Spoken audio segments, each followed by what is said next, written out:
Halo guys, kembali lagi bersama saya di channel Musik Official Story Crew 02.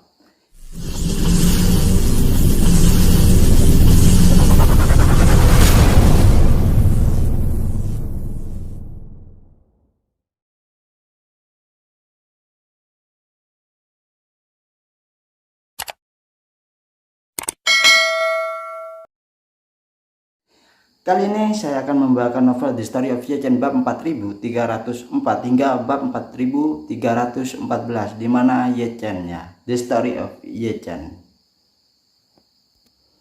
Tapi sebelum itu jangan lupa like, komen, dan subscribe channel saya Musik Official Story Crew 02, dan jangan lupa subscribe juga channel baru Bang Mimin, yakni Bang Mimin Channel. Linknya ada di deskripsi. Terakhir kali kemarin saya bikin video yaitu di mana Ye-Chen dan kawan-kawan itu dijebak oleh ninja, tapi akhirnya Ye-Chen bisa lolos dan ninja itu ternyata sujud di depan Ye-Chen karena ketakutan oleh kekuatan Ye-Chen. Langsung saja ke ceritanya, di mana bab 4304 ya. Tepat ketika Lu Xiaonan, sang presiden kamar dagang Cina di New York, baru saja menyelesaikan pidatonya dan hendak menyerahkan podium kepada Fei Haiyong, tiba-tiba ada kerusuhan di tempat kejadian. Bawahan keluarga Fei dan staf hotel tertarik dengan teriakan Ye-Chen, dan kemudian mereka melihat adegan yang membuat mereka pingsan seketika. 6 pengawal Gu Qiu tewas di tempat, dan Sun Hao, asisten tuan mudanya Fei Haiyong, juga tewas secara tragis di tempat. Selain itu, keberadaan tuan mudanya Fei Haiyong tidaklah diketahui. Pengawal Fei Haiyong sangatlah ketakutan sehingga mereka tidak bisa duduk di tempat. Bagaimana mereka bisa membayangkan bahwa tuan muda mereka telah menghilang di hotel mereka itu sendiri? Di antara mereka ada seorang pria parubaya bernama Qin Luodong, keponakan dari Yuan Ziku, pengawal Fei Haiyong, dan master seni bela dirinya yang secara khusus bertanggung jawab atas melindungi keselamatan Fei Haiyong. Namun karena dia secara pribadi melindungi Fei Haiyong tidaklah pernah menganggapnya sebagai miliknya, sehingga dia sering dibawa pergi oleh Fei Haiyong karena sebagai alasan. Dan bahkan Fei Haiyong sering mengubah rencana kegiatan tanpa izin dan membuangnya. Seiring waktu, Qin Luodong juga agak tidak puas dengan Fei Haiyong, dan dia bahkan menyebutkannya kepada pamannya Yuan Ziku, memintanya untuk menemukan saudara dari generasi yang sama dari divisi untuk menggantikannya. Meskipun Yuan Ziku menyetujui permintaannya, dia juga berulang kali menyuruh untuk bersabar untuk saat ini dan menunggu sampai Yuan Ziku kembali dari Tiongkok. Dalam makan malam amal hari ini, Qin Luodong ingin melindungi Fei Haiyong, tetapi dia tidak berharap bahwa Fei Haiyong akan membiarkan bertugas di ruang perjamuan. Dan dia tidak diizinkan meninggalkan ruangan perjamuan selama setengah langkah. Dia tidak akan meninggalkan ruang perjamuan dengan gegabah. Qin Luodong yang bergegas ke pintu ruang tunggu melihat 7 mayat yang di tempat kejadian, dan jantungnya berdetak kencang. Dia mengenali shuriken itu pada 7 mayat secara sekilas. Ini adalah senjata tersembunyi eksekutif ninja. Jadi dia segera bertanya, siapa yang menemukan lebih dulu? Ye-Chen yang berdiri di ambang pintu berkata, ini aku. Qin Luodong melirik Ye-Chen dan berkata, ayo, apa-apaan ini? Apa yang telah terjadi di sini? Melihat sikapnya yang begitu keras, Ye-Chen mundur selangkah dan bertanya dengan marah. Kamu masih memiliki wajah untuk bertanya kepadaku apa yang terjadi. Aku juga ingin bertanya apa yang terjadi, apa yang kamu lakukan. Datanglah, Nona Gu, untuk berpartisipasi saat makan malam amal Anda, karena pengawal kami terbunuh. Bagaimana Anda untuk melakukan pekerjaan keamanan seperti ini? Jika Anda tidak memberi kami penjelasan yang masuk akal untuk masalah ini, kami tidak akan pernah melepaskan Anda. Qin Luodong dan pengawal lainnya mendengar ini, dia langsung terdiam. Baru pada saat itulah mereka menyadari bahwa semua ini adalah kesalahan mereka sendiri. Dan bahkan 6 pengawal Gu Qiu dan yang lainnya juga hilang karena kesalahan mereka itu sendiri. Ini membuat Qin Luodong semakinlah ketakutan. Misi saya untuk melindungi keselamatan Fei Haiyong, tetapi hal besar seperti itu terjadi di bawah pelindungan saya. Tanggung jawab ini terlalu besar bagi saya.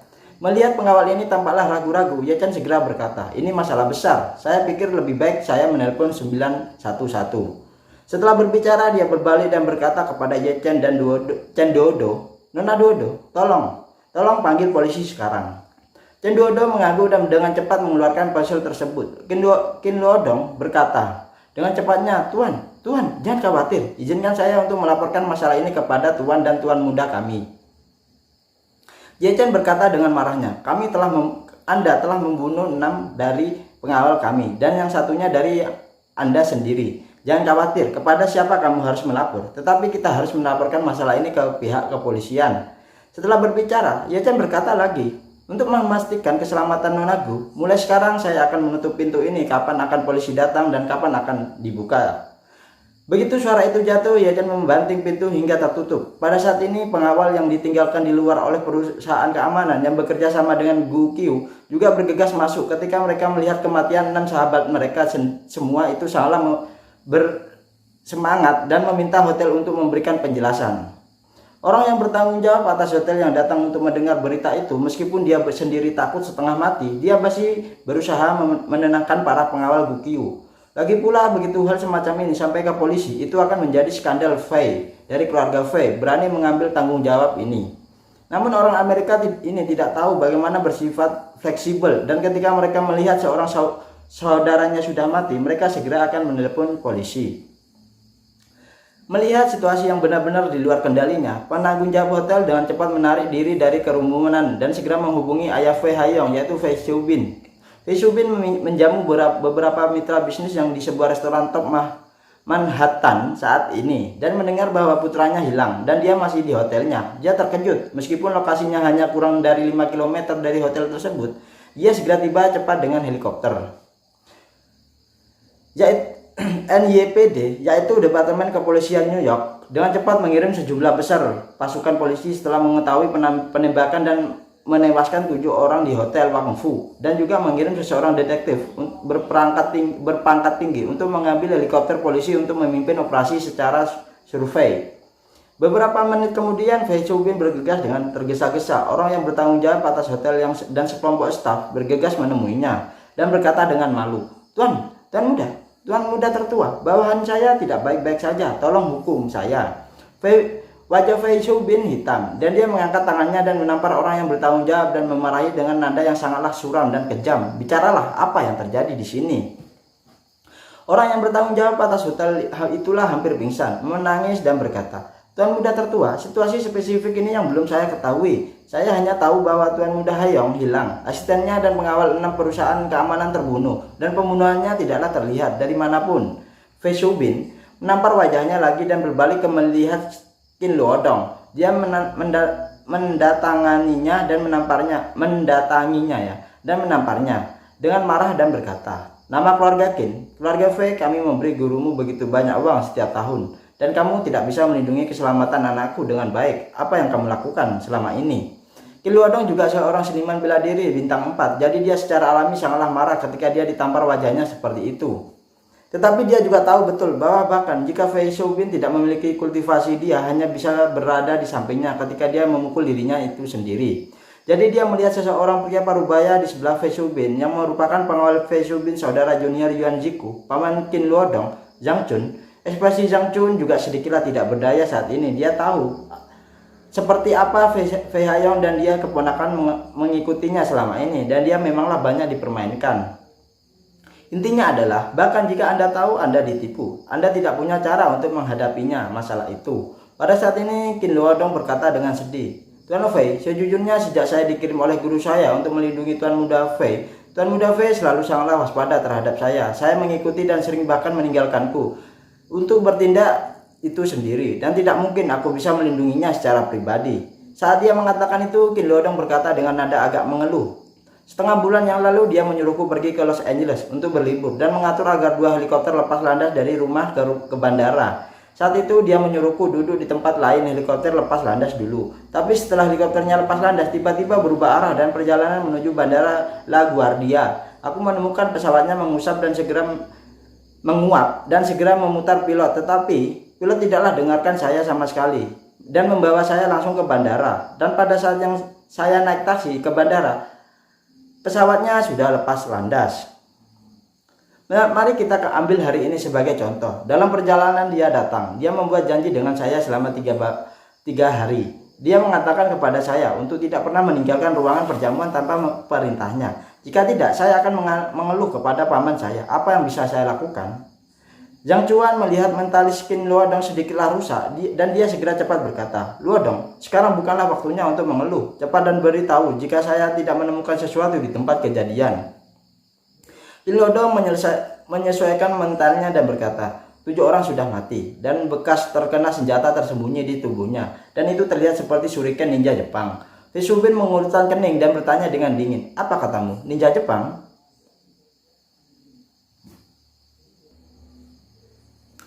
Ketika dia mendengar kata ninja Jepang, pikiran pertama Vesubin adalah itu mustahil. Dia telah membiarkan orang-orang di bawah komandonya berurusan dengan ninja Jepang sebelumnya.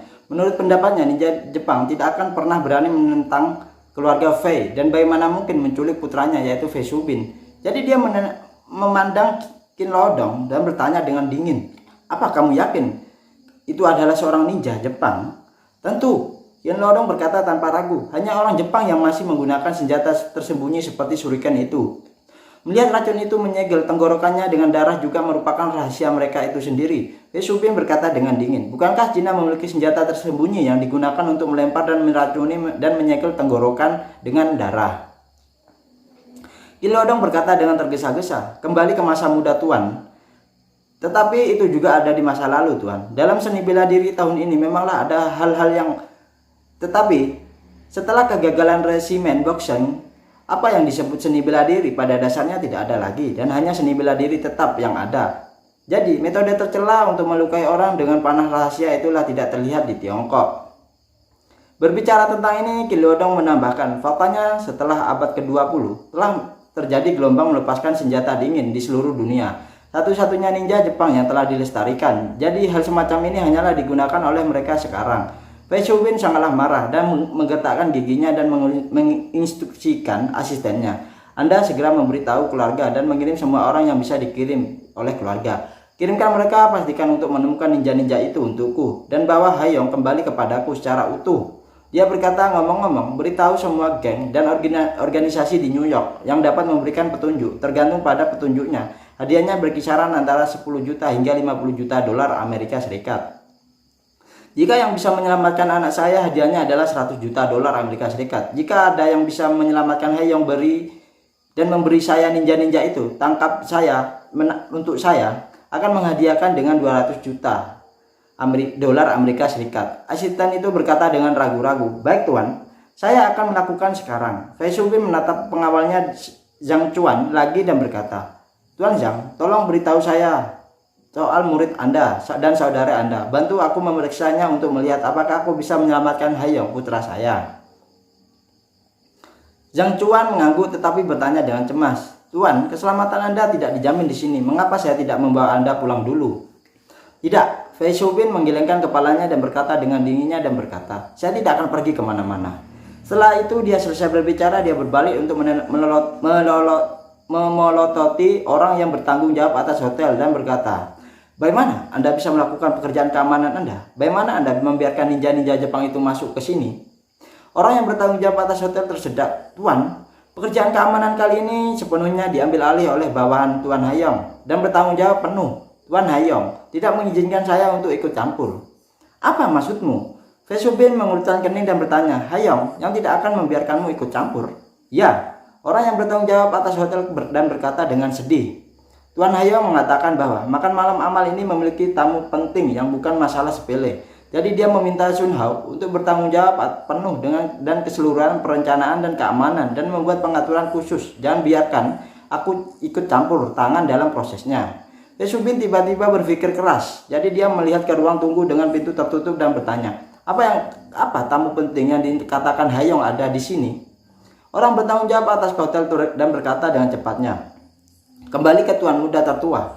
Tamu penting di dalam adalah sekarang sangatlah populer penyanyi Huaxia, yaitu Gukyu, Nona Gu dari keluarga Gu." "Gukyu?" Vesubin mengurutkan kening dan berkata, "Jika saya ingat dengan benar, itu pasti putri satu-satunya dari keluarga Huaxia, yaitu dari marga Gu, kan?" "Ya Tuan." Orang bertanggung jawab atas hotel itu mengangguk dan berkata, "Itu benar, putri dari keluarga Gu." Vesubin tidaklah begitu tahu mengapa putranya mengadakan makan malam seperti itu. Tetapi ketika dia mendengar nama Gukyu, dia mungkin punya jawaban di dalam hatinya. Dia berpikir bahwa putranya haruslah mengambil kesempatan untuk mengejar bintang wanita bermarga Gu ini. Jadi dia akan melakukan operasi yang tidak normal, tapi dia tidak menyangka ninja Jepang akan mengambil kesempatan itu.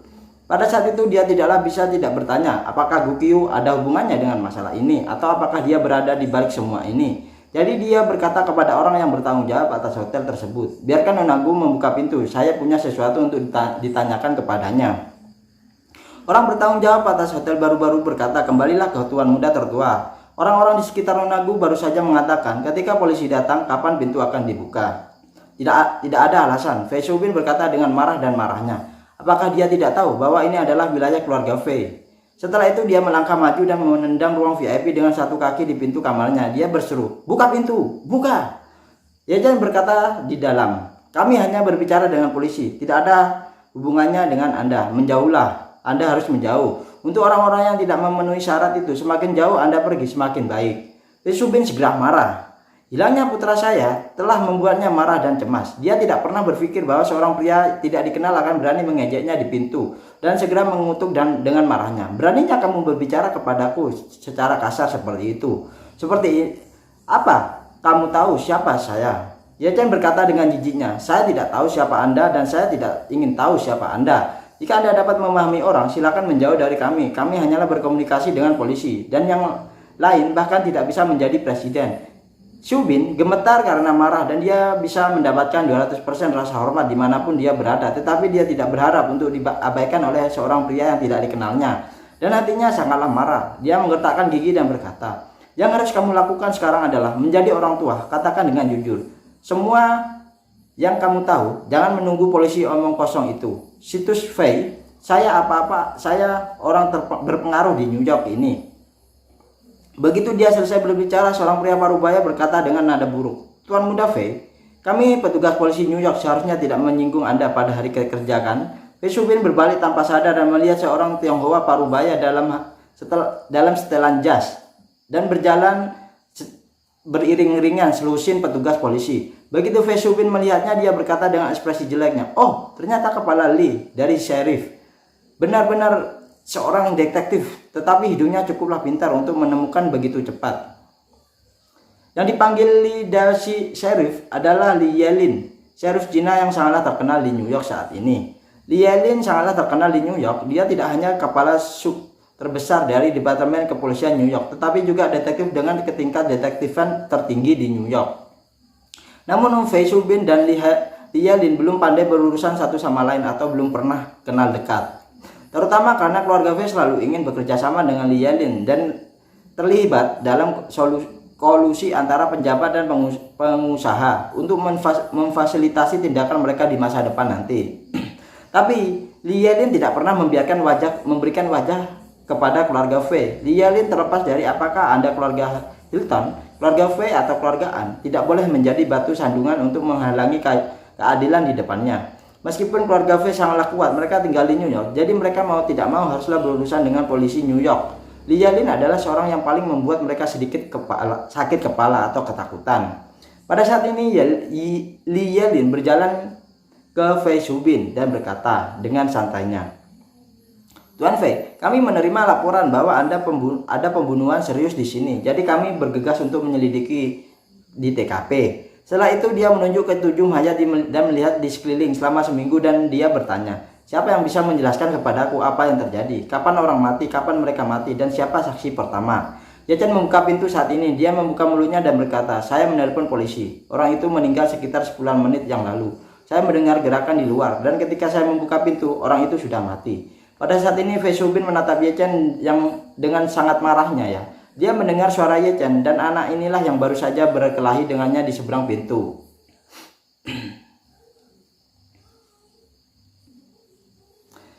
Yechen merasakan tatapan Fei Shubin yang sangatlah tidak bersahabat dan meliriknya ke samping dan menemukan bahwa orang ini sedikitlah mirip dengan Fei Jiansong di Jinling. Berdasarkan isi percakapan yang dia dengar dari pintu tadi, dia bisa yakin bahwa orang ini adalah ayah dari Fei Hayong, Fei Shubin. Fei Shubin sangatlah marah saat ini dengan mata Yechen yang saling berhadapan. Dia segera bertanya, aku sudah menyuruhmu untuk membuka pintu sekarang, mengapa kamu tidak membukanya? Yechen berkata dengan sedikit jengkel, saya tidak mengenal Anda, saya tahu siapa Anda. Dalam keadaan darurat seperti itu, saya tentu tidak akan percaya kepada siapapun kecuali kepolisian. Fei Shubin berkata dengan marah, "Saya Fei Shubin dari keluarga Fei dan Anda bahkan tidak memiliki nama. Pernahkah saya mendengar Anda?" Ye Chen menggelengkan kepalanya. "Maaf, saya baru saja datang dari Huaxia dan saya belum pernah mendengar tentang Anda. Prioritas saya sekarang adalah menemukan putramu, jadi tidak perlu bermain-main denganku. Dengan waktu ini, bukankah lebih baik mencari keberadaan putramu, bukan?" "Kamu!" Fei Shubin sangatlah marah sehingga dia tidak tahu harus berkata apa. Segera Fei Shubin menekan amarahnya dan menggertakkan giginya dan bertanya, "Apa yang kamu lihat barusan? Katakan sekarang." Ye Chen berkata dengan acuh tak acuhnya, "Maaf, saya hanya berbicara dengan polisi dan dengan kekuatan penegakan hukum tentang ini. Sedangkan untukmu, aku tidak punya komentar apapun."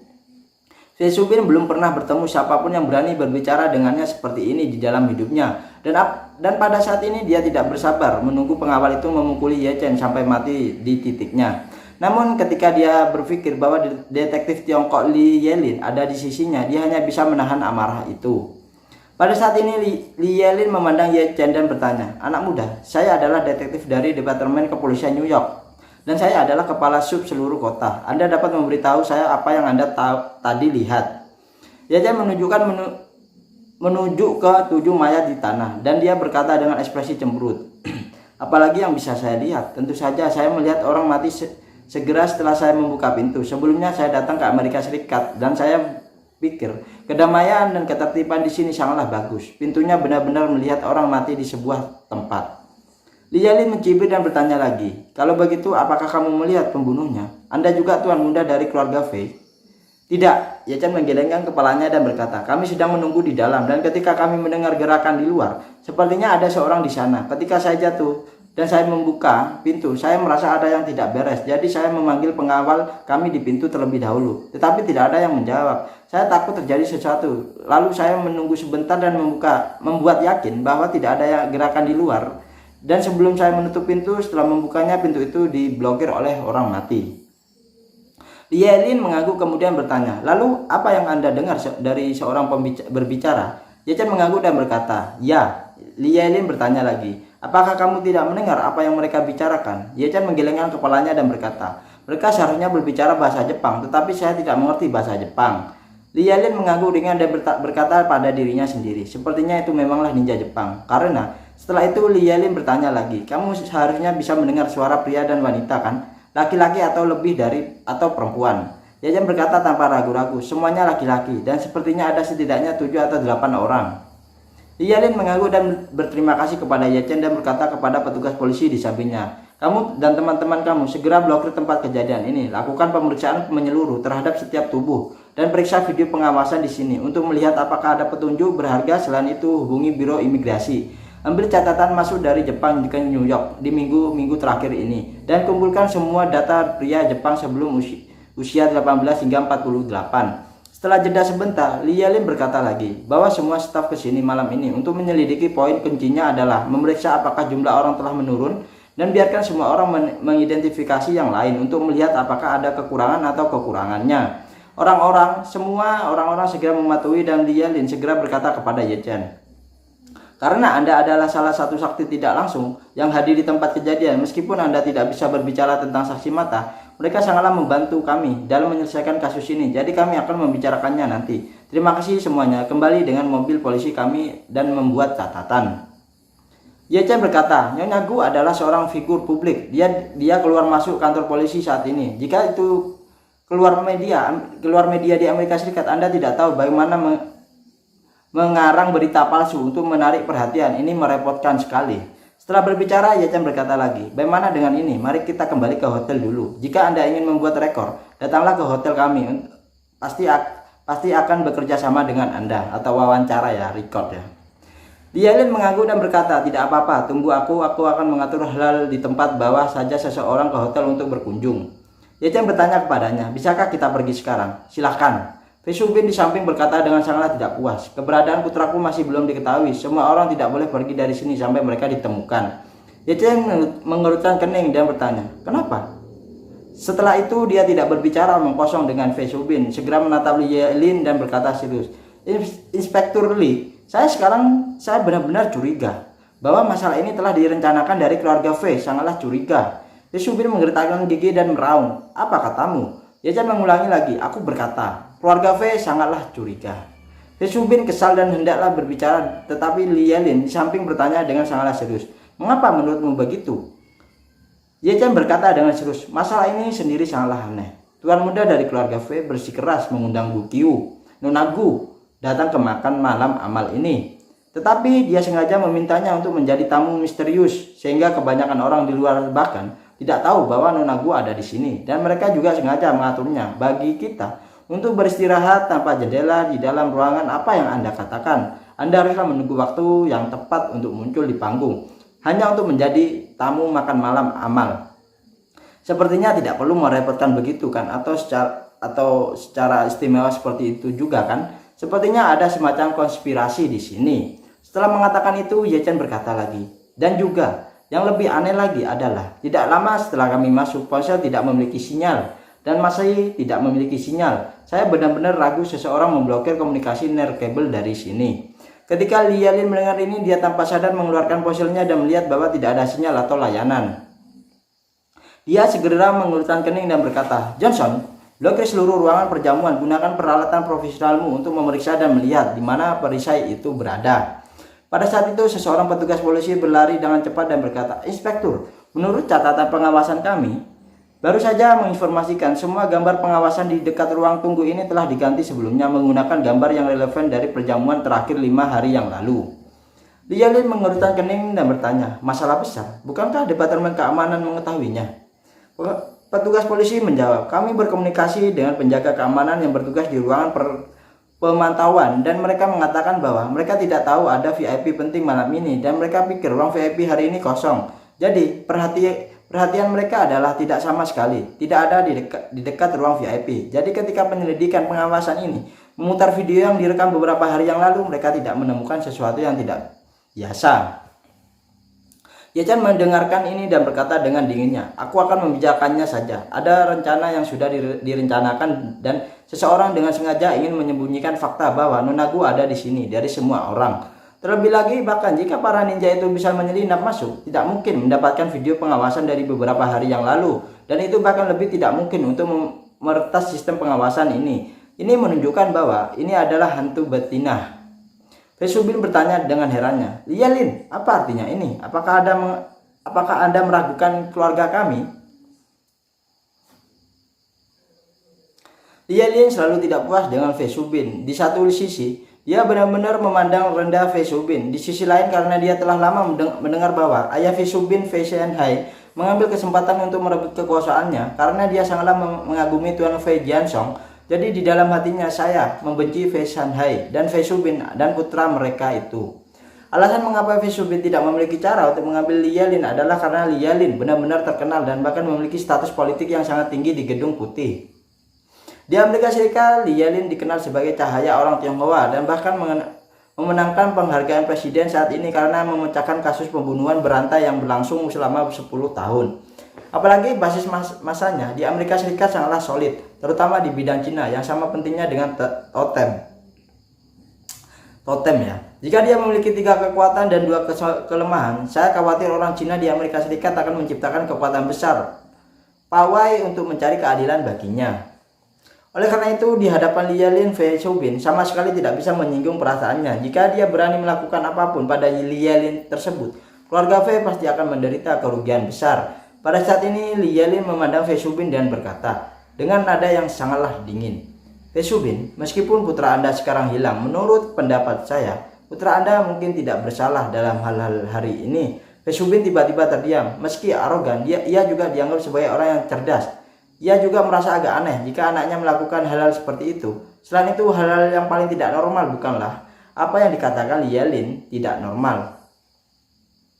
Tetapi sifat dari kejadian ini sangatlah tidak normal. Dia tahu bahwa Fei Haiyong selalu tidak terbiasa dengan amal dan keluarga biasanya terlibat dalam beberapa kegiatan amal. Saya tidak tertarik kali ini dan saya menyumbangkan puluhan juta dolar dan berinisiatif untuk menyelenggarakan makan malam amal dan yayasan amal yang pada dirinya itu sangatlah sedih. Ditambah dengan detail aneh yang tidak masuk akal lainnya dan juga samar-samar merasa bahwa ada rasa pemikiran yang disengaja di mana-mana, seolah-olah putranya benar-benar punya rencana lain. Namun bagaimana mungkin Fei Shubin mengakui itu? Jadi dia berkata kepada Li Yelin dan dengan nada kerasnya, yang bernama Garli. Jangan lupa, korban dari kejadian ini adalah anakku. Sekarang dia telah diculik. Kamu kepolisian New York, prioritaskan utama ini adalah untuk menemukan putra saya dan membawanya kembali kepada saya dengan selamatnya. Lijalin tersenyum dan berkata, polisi kami menangani kasus. Kami memiliki prosedur kepolisian dan kami tidak memerlukan atau mengizinkan orang lain untuk menuding atau menuntut. Kami bagaimanapun dia segera berbalik dan bertanya kepada bawahannya, apakah semua staf berkumpul? Salah satu dari mereka mengangguk dan berkata mereka telah ditugaskan ke ruangan yang berada dan untuk membuat catatan. Dan mereka akan segera diambil. Mereka semua berkumpul di ruang konversi dan kemudian meminta mereka untuk mengidentifikasi silang atau satu persatu. Oke, Lijalin berkata, bawa aku ke ruang konversi itu. Setelah itu dia memandang Ye Chen dan berkata, Anda dapat memberikannya kepada saya. Asisten akan meninggalkan informasi kontak untuk kembali ke hotel terlebih dahulu. Jika Anda membutuhkan kerjasama Anda, saya akan meminta seseorang untuk menghubungi Anda. Oke, Ye Chen mengangguk dan berkata kepada Chen Duodo, serahkan informasi kontak Anda kepada petugas polisi ini. Chen Duodo dengan cepat mengeluarkan kartu nama dan menyerahkannya kepada petugas polisi di samping Lijalin. Lijalin menatap Fei Shubin lagi saat ini dan berkata dengan dingin, Fei Shubin, kamu juga bisa pergi. Jika ada berita, aku akan membiarkan seseorang memberitahumu. Fei Shubin sangatlah marah. Dia berkata, ini adalah biaya kami, ini hotel kami. Apakah Anda ingin saya pergi? Kemana saya harus pergi? Lijalin berkata dengan tidak sabar. Kemana Anda pergi? Ini adalah TKP dan mulai sekarang ini akan ditutup untuk manajemen dan orang-orang yang tidak relevan harus dievakuasi. Setelah berbicara, dia menginstruksikan petugas polisi di sampingnya, pergi kumpulkan para tamu di luar dan verifikasi identitas semua orang. Jika tidak ada yang mencurigakan, biarkan mereka pulang dulu. Tetapi semua orang tidak boleh meninggalkan New York untuk minggu depan. Dan Anda harus berada di sana saat Anda pergi. Petugas polisi itu segera mengangguk dan berkata, oke inspektur, saya akan membuat pengaturan itu. Wajah Fei Shubin pucat. Beberapa petugas polisi dengan walkie-talkie di bahu mereka dan pistol di celana mereka segera melangkah maju dan berkata kepada semua orang, kalian telah mendengar apa yang dikatakan detektif. Tolong segera tinggalkan tempat kejadian. Dia memandang dinding dan mengutuk dengan marahnya. Lijalin, kamu benar menipu. Seorang polisi segera melangkah maju dan memperingatkan dengan kerasnya. Tuan, jika Anda tidak mengungsi dan terus menghancurkan tempat kejadian, saya akan mengambil tindakan wajib terhadap Anda. Fei Shubin segera meletakkan giginya dan berkata, saya melihat siapa yang berani menyentuh saya. Beberapa polisi mengetahui identitas Fei Shubin dan ketika mereka melihat kemarahannya, mereka tidak berani maju dan memaksanya. Lijalin berbalik dan berkata, oke Fei, karena kepalamu sangatlah keras, tetaplah di sini. Melihat Lijalin berkompromi, Fei Shubin akhirnya merasa sedikit lebih baik. Perasaan ini terlalu mencengkik dan sekarang akhirnya kembali. Jadi dia mendengus dingin dan berkata dengan arogannya, Lijalin, kali ini aku hanya akan menganggapmu sebagai kenalan. Melihat begitu arogan, Lijalin tidak marah dan berkata sambil tersenyum, ngomong-ngomong Fei Shubin, hal sebesar seperti ini telah terjadi. Kami berkewajiban untuk mengungkapkan kepada publik dan diperkirakan banyak media akan kembali untuk melaporkan dalam beberapa saat dan hanya tinggal dan mengobrol baik dengan media. Setelah itu Lijalin menginstruksikan, jangan pergi, kami akan melakukan sesekali konferensi pers singkat. Anda kebetulan menjadi tamu istimewa. Ketika Fei Shubin mendengar ini, seluruh mentalisnya meledak. Dia tidak berpikir bahwa dia harus tinggal di sini, tetapi Lijalin mengusirnya dan membiarkan dirinya menghela nafas lega. Jadi dia bertarung melawannya. Tapi siapa sangka orang ini akan mengadakan konferensi pers singkat di sini. Bagi Fei Shubin bahkan jika dia dipukuli sampai mati, dia tidak akan pernah menghadiri konferensi pers apapun dan secara terbuka memberitahu dunia bahwa putranya diculik. Bagaimana dia bisa kehilangan pria ini?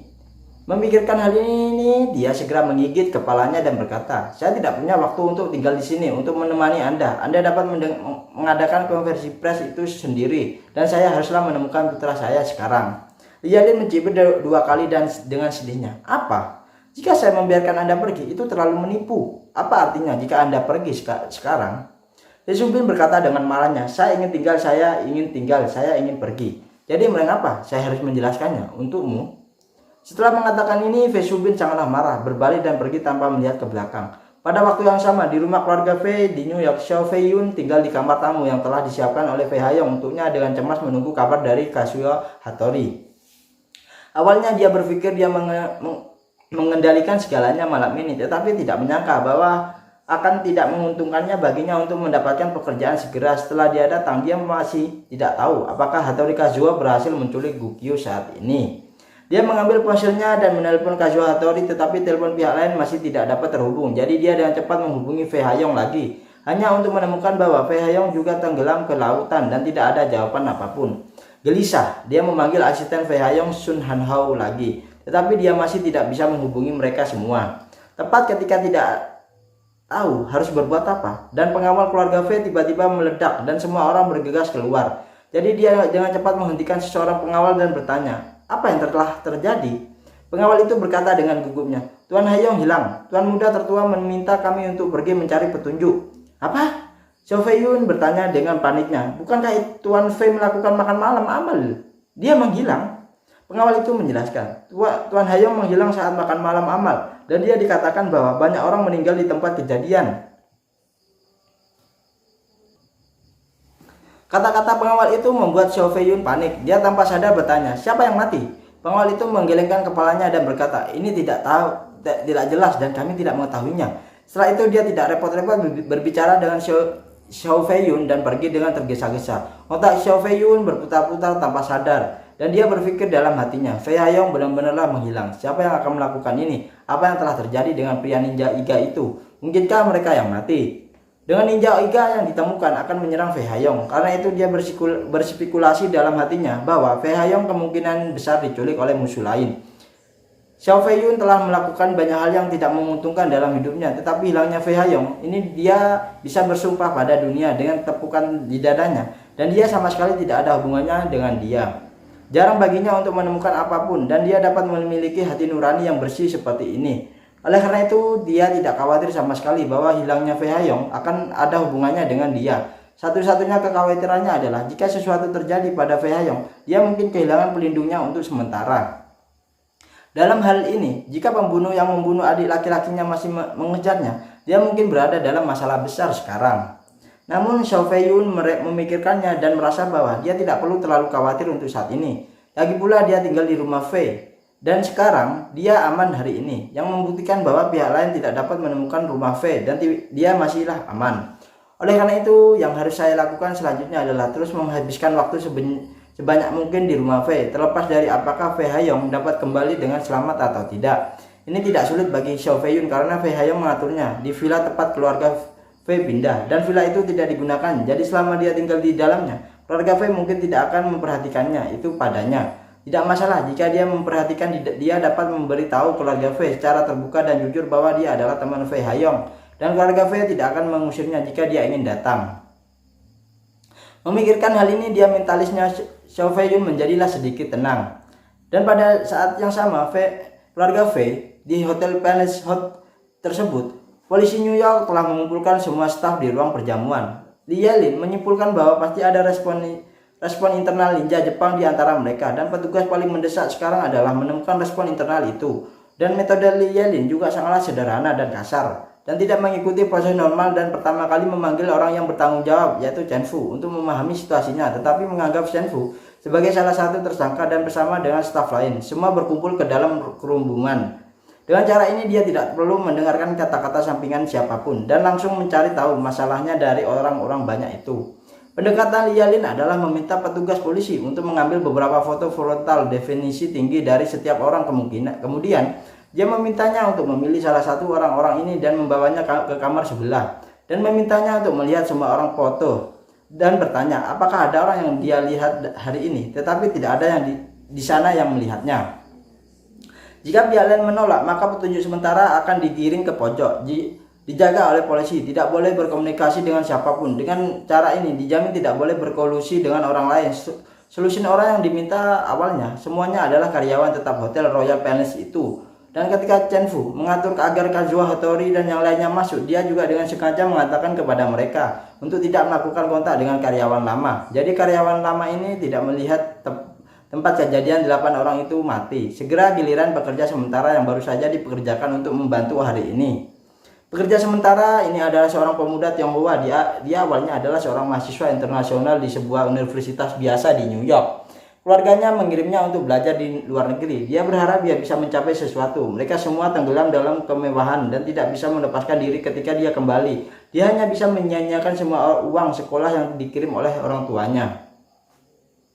Karena dia tidak bisa membayar uang sekolah, dia dikeluarkan dari sekolah secara logis. Menurut kebijakan visa pelajar Amerika Serikat, setelah dikeluarkan dari sekolah, visa akan menjadi tidak valid. Dalam hal ini, menurut proses normal, Anda ya hanya dapat meninggalkan Amerika Serikat terlebih dahulu dan kemudian mencari jalan.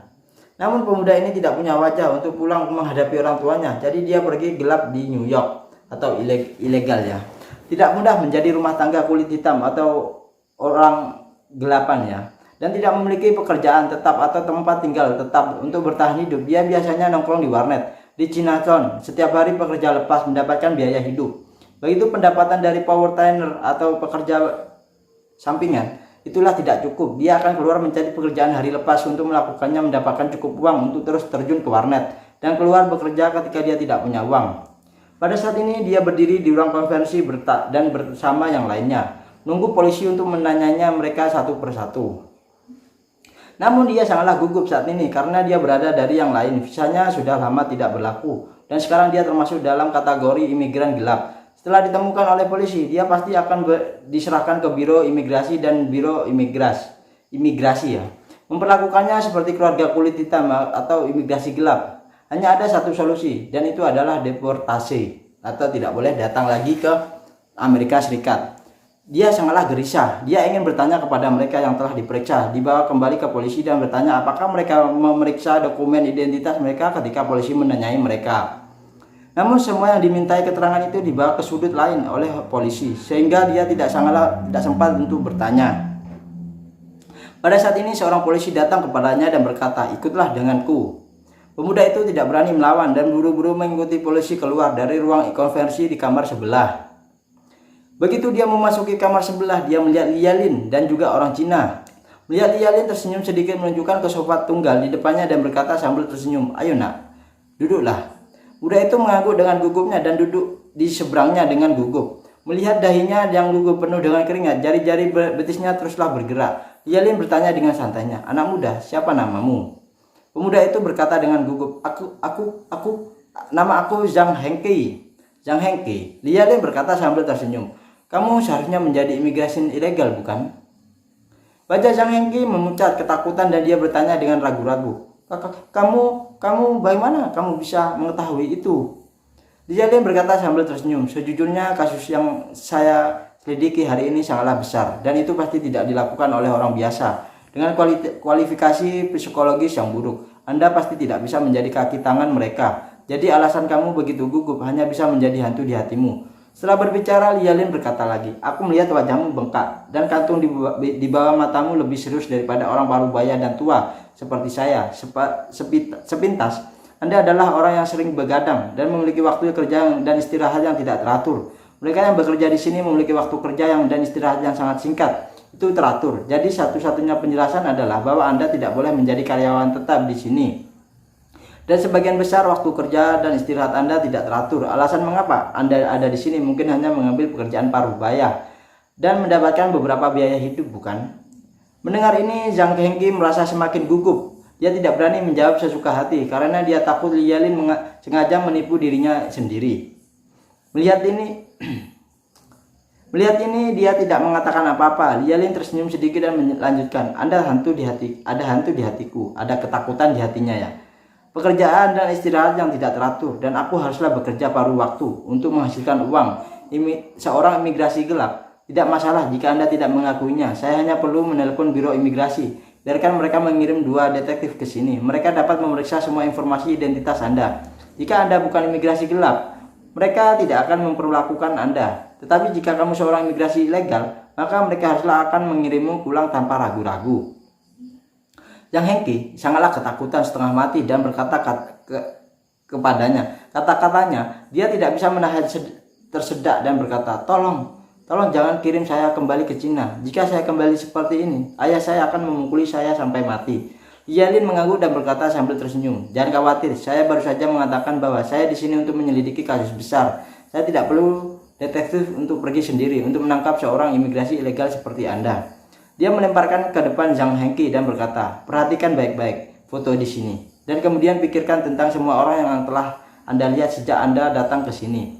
Dan kemudian beritahu saya jika ada orang yang hilang di sini. Jika Anda bekerja sama dengan baik, maka saya tidak akan dapat melepaskan Anda, tetapi saya juga dapat memberi Anda sejumlah uang sebagai imbalan." Mendengar ini, Zhang Hengqi mengambil telepon tanpa ragu-ragu dan segera membolak-balik foto ini di dalamnya. Dan dia membolak-balik foto itu. Dia bergumam, "Saya belum pernah melihat orang ini." Lielin mendesak, "Anda tidak perlu khawatir tentang yang belum Anda lihat. Anda hanya perlu khawatir tentang yang Anda telah melihat tetapi tidak di sini." Zhang Hengqi mengangguk dan cepat dan telah melihat-lihat semua foto. Dia berkata tanpa ragu-ragu, "Hei, ini orang Jepang. Yang datang bersama aku sepertinya tidak ada di sini." Nah, itu ya The Story of Ye Chen bab 4304 hingga bab 4314, yakni 10 bab. Terima kasih yang sudah support Mimin ya, mendukung Mimin selama ini. Terima kasih komen kalian, mensubscribe channel Mimin, dan tanpa kalian Mimin tidak akan sejauh ini ya. Terima kasih buat viewer Mimin, viewer baru atau viewer lama ya, dari Music Official Story Crew, itu yang pertama hingga sekarang yang setia kepada Mimin ucapkan terima kasih banyak, dan ditunggu bab baru-barunya atau video-video lainnya. Next video kita bisa berjumpa lagi ya. Terima kasih saya ucapkan. Wabillahi taufiq wal hidayah. Wassalamualaikum warahmatullahi wabarakatuh. Salam dari Bang Mimin. Pesan terakhir dari Bang Mimin, jagalah kesehatan kalian, janganlah menjaga hati orang, lebih baik menjaga kesehatan kita sendiri. Oke, bye bye.